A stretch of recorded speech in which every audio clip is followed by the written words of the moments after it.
Now arrived at the moment that we can open the floor for questions and comments from the audience. Those of you who would like to direct a question or comment, please do state your name and identify your institution that you represent if you represent an institution. And name the person or persons on the panel that you would like to direct your question to so that they can respond to it. Who would like to pose a question or a comment?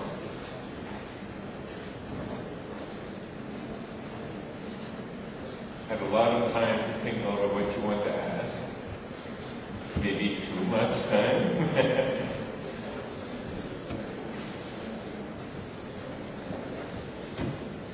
Then I will start off the discussion, if I may, by posing a question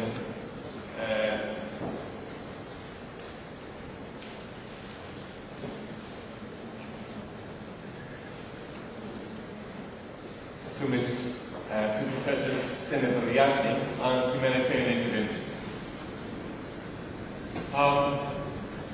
I definitely agree with you that international law has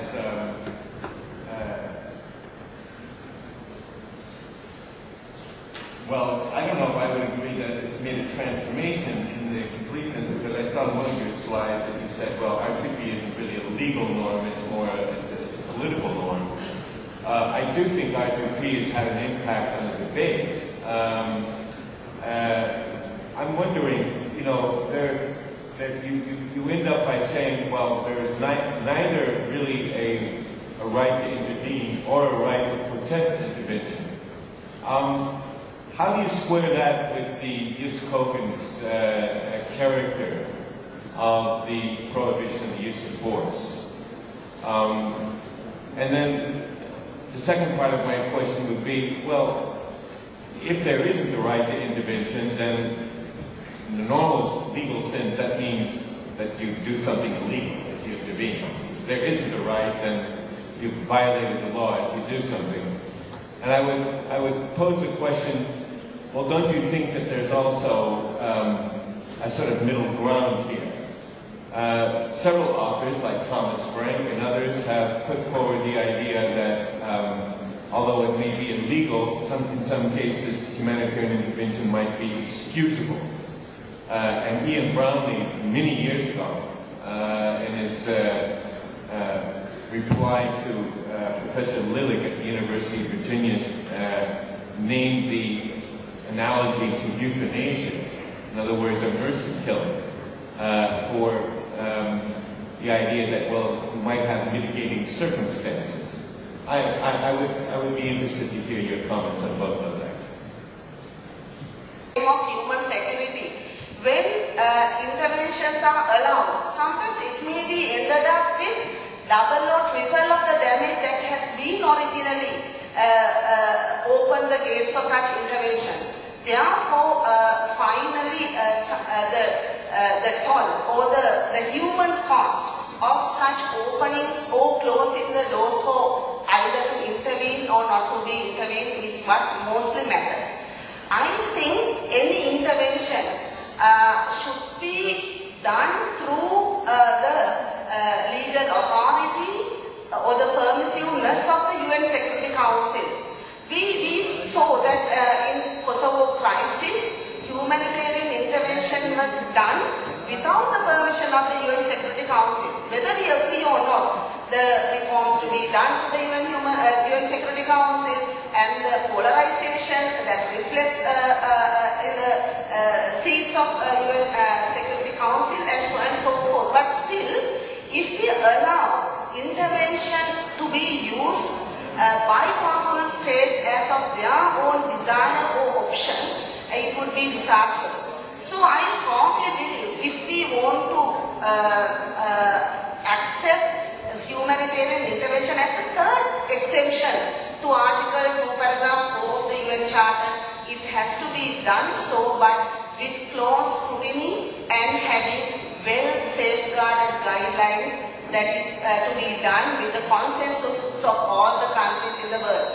I think R2P was a good start, although it lacks certain legal characters and rather political, but it secretary in numerous occasions. Even in the high panel report appointed by the secretary it was reflected. And eventually it came before UN General Assembly where it was subjected to much dialogue and many countries in fact supported. But still, we need to see those normal norms has to be envisaged with a very broad, wider acceptance without leaving any opportunity for political abuse by powerful countries. Thank you. Thank you. Other questions from the audience? Yes, I see a question over there. Please, you get the mic over there.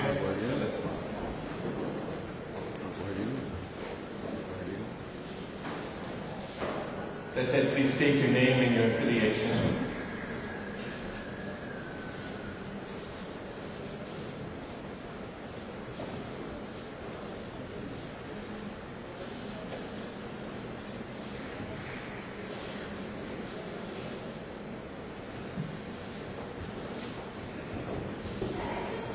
Yeah, go ahead. Yeah.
They are